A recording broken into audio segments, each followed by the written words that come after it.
All right, here we go. This is a pretty tough one. This one is actually intermingling some ideas between 9.4 and resolvents and 9.5 with the Doppler effect, and looking at one of my favorites, which is binaries. I guess I have my glasses on. This has been an interesting question. It's a tricky one. This is actually adapted from an actual IB question that asked number 4. But I've added some other questions on here just to sort of warm us up for number 4. But number 4 was an actual pretty difficult IB question. Anyway, let's take a look at what's going on here. We have a binary star system. So these are right here. These are the traditional lines that one would observe for a given atom. And it's on both stars. Both stars have this atom. It's probably hydrogen. But these particular lines exist with exactly these particular wavelengths. We've got a lot of sig figs here for this particular line. And then we're going to look at how this particular line divides, comes back together, divides again, comes together, divides again over all of these days. And what's happening is these two stars are orbiting each other pretty quick. And as the stars orbit each other, there's a Doppler effect to the viewer. So if the viewer has the right angle, then here both stars are moving sideways to each other, and so you don't see separation. But here, one of the stars is moving towards us, right, which will blue shift it. One of the stars moving away from us, which will red shift it. So this one line gets separated into two lines because there are two different stars. And one of these lines is from one star, and the other line is from the other star right next to it. Then they're moving sideways again. In other words, not moving towards us or away from us, we're the observer. And then here it switches. So if this was star A on this side and star B on that side, then down here it's star A on this side and star B on this side. So then it comes back again. So it looks like about 21 days for these stars to orbit each other. So that's pretty cool. Looks like we have 0.26 separation between these two lines, and the middle is the 448.3. So we're going to use this equation because it's light. We're not using the other Doppler equations. And we're after V. We'd like to know how fast these stars are moving. These stars are the same mass, so they're orbiting the same speed. So it's not like one of these is shifted more than the other. They both get shifted off the same amount. So the A gets shifted red shift, the other one got shifted blue shift. Both of them got shifted by 0.13. So now the separation is 0.26 because one of them went to the right, 0.13, the other one went to the left, 0.13. So our delta lambda here that we're going to use needs to be 0.13 to get the velocity of just one of those stars. And that's what we're doing. So we put lambda in, and that's this guy. We put delta lambda, which is going to be half of this, so 0.13. C is 3 times 10 to the 8th. And then we're able to solve for the velocity. Let's see what that looks like. So here we go. We have V is delta lambda over lambda times C. You got your 0.13, 448 in the denominator, and that's our velocity for these stars. They're moving pretty quick. This shows two different stars, and I think they do that just so it's really easy to keep track of what's happening. The observer is down here looking this way, and so this toggles you through what's happening. And at this point, neither of them are going to have any Doppler effect. If we wait a while, again, neither of them have any Doppler effect. Here, the red star is going to be blue shifted. I'm waiting. Here, the yellow star is going to be blue shifted. Here, the yellow star is red shifted because it's going away from us. And here, the red star is red shifted away from us. Okay. And don't confuse the color of the star with the fact that it shifts either to the red or to the blue from where it is. In any case, let's move on with the question because that was just the first Doppler part. Now they're going to ask us some stuff about 9.4. And the question asks us how well can we resolve these two lines when they're separated. Now remember, the lines have a separation of 0.26. Now, granted, one of them moved 0.13 and the other one moved 0.13, but that means the two lines are now 0.26 nanometers apart from each other. And so it's easy to get R here. I guess I'll turn myself off here because I'm in the way.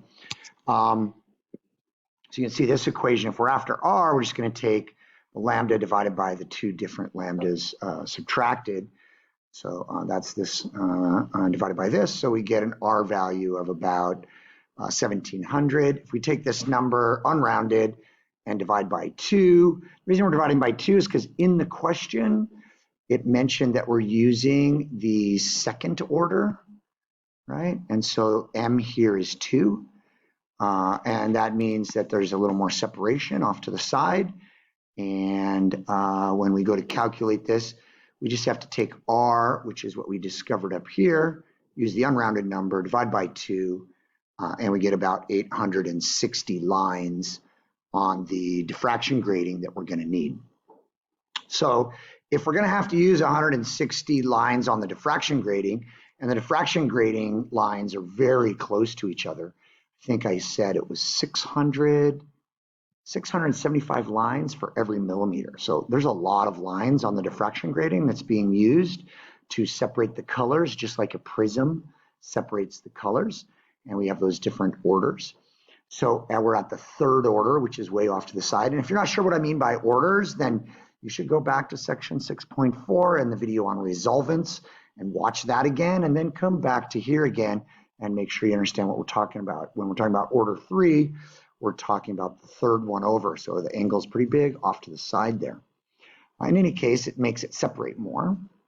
I'm sorry, that was order 2 here at this point. The next question is about order 4, order 3. I'm not starting over because I'm too far in, 7 minutes in. Anyway, I misspoke. And here we're talking at part number 3, we're talking about order 2. So we're going to divide R by 2 to get the number of actual diffraction grating lines that we're going to need. And since there's 860 of them that we're going to need, and then we just do a little unit analysis like you would in your chemistry class or back in 10th grade if you don't have chemistry. But very easy unit analysis here because we have 675 lines per millimeter. So lines are going to cancel here if we put it this way for our conversion factor. And so we see that we need to divide here, simple ratio, and we get that we need 1.27 millimeters of laser light so that the laser beam is wide enough that it ends up hitting 860 lines so that we will get enough resolvents to see this difference that we're hoping to see from the light coming from this binary star, this separation here. Okay, awesome.